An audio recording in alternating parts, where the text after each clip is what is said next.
Human design has certain birth windows. We've all got a snapshot of when we were born. What makes the reflector interesting is it takes a certain specific variable, and that variable is planetary alignments, hence why we're the 1%. From 1941 to 2033, we've been gifted a chunk of data to kind of look into and explore. And explore I have done. I have a first line body. It's going to go there into places. And my practical fifth line is going to want to pick it apart and kind of like talk about it. So I'm inviting you in to explore the birth time reflector windows from 1941 to 2033.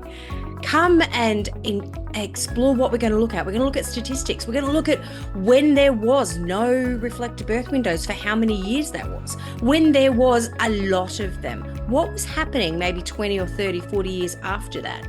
We're going to explore some of the most known incarnation crosses, and also we're going to explore some of those incarnation crosses that have only showed up once for a very short period of time. So for a bit of fun, I want to invite you into this workshop that we're going to have. It's going to be on the 23rd of August. That's here in Australia. So for you guys in the US, that's probably the 22nd. I've tried to make the times easiest as best I could. I'm sorry, the UK, it's always tricky for us to meet those times, but I'm recording it, so please register so that I can send you the replay of it.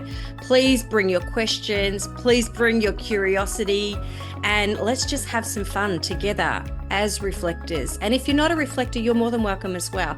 But we will be exploring the reflector only birth windows from 1941 to 2033.